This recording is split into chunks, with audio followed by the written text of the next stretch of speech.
Okay, I'm here today to talk with you about Indigenous epistemologies. We have been talking previously last week about epistemologies and how they affect the theoretical perspective as well as the methods and methodologies that we incorporate in research, whether that's a research problem or whichever way that we choose to approach research that we're curious about or that we think there is a need for.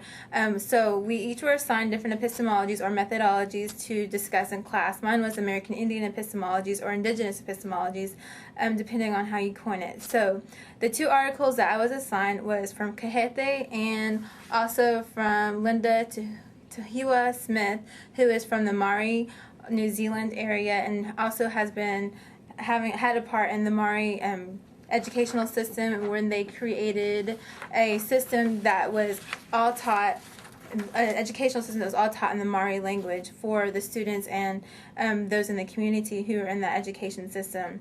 But the one that I'm going to concentrate on is Kahete, because I really believe that he encompasses or embodies what American Indian epistemologies are, and I believe that he's also noted for that as far as research and literature is concerned.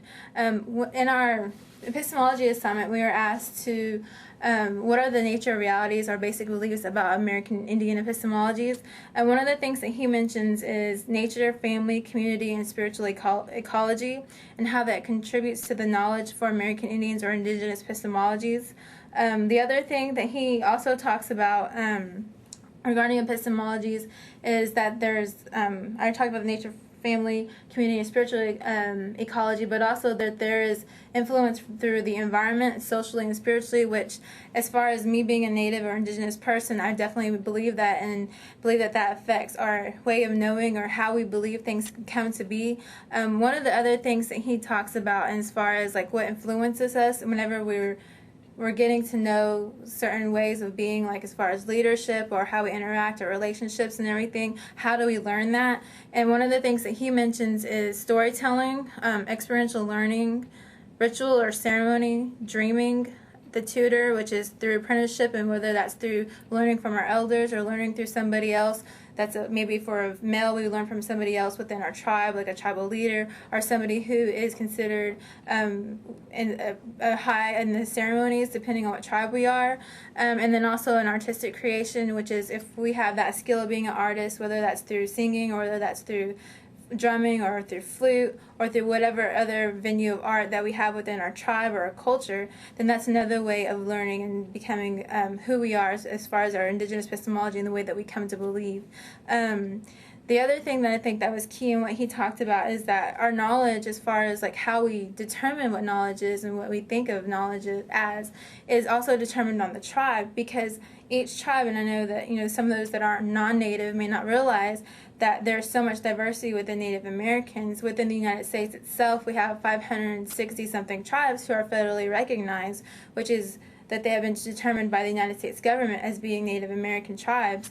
And each of those tribes have their own tribal dialect, their own tribal culture, their own tribal history, and how they've been impacted by the United States, and also their own way of being. So in that sense, each tribe has its own epistemology, and I think that was a good point that he came up with. The other thing that he also talks about is foundations. He talks about 7 foundations of tribal education, which really resounded with me whenever I was reading over this. And he talks about the environmental foundation, and that contributes to us. And that just means, like, through our environment, a lot of Native tribes, especially like from my Northwest tribe that I'm a part of, we have the salmon and we have the trees, we have everything influences us, and that contributes to how we learn, the way that we are connected to our environment and the way that we know our subsistence and how we live. The other is a mythic foundation, and that's maybe through our spirituality or how we vision or how we dream, and that may be something that's influenced through our ceremonies or religion and the way that we are. The other is visionary, which is also connected to the mythic foundation, and that is basically how we come to believe who we are through our rituals and our ceremonies. The artistic foundation, which he kind of mentioned earlier, is basically how we know who we are through our art, and whether that's through, like for Kiowas, we have a calendar that we looked at, and that's through ledger art, and that's some way that we are able to communicate with the world how our events came to be within our tribe. The other is affective foundation, and just being connected to everybody, knowing that relationships, whether that's through our family, through our tribe, or spiritually or naturally, that affects who we are. The other is communal foundation, and that's another thing that's connected. We're connected to all of our communities. We're connected to each other. And then the last one is spiritual foundation. And all of these are interconnected because I think it's really hard to separate each of those 7 foundations, because who we are as far as in our family, spiritually, through our religion, through our ceremonies, through our culture, through our language, those are all intertwined into those 7 foundations. And just understanding that epistemology and that way of being is hard to define, because it just depends on your nature, where you came from, where your tribe is from. And because I have so many tribes, I have to be able to consolidate that and try to determine for myself which one I identify with the most.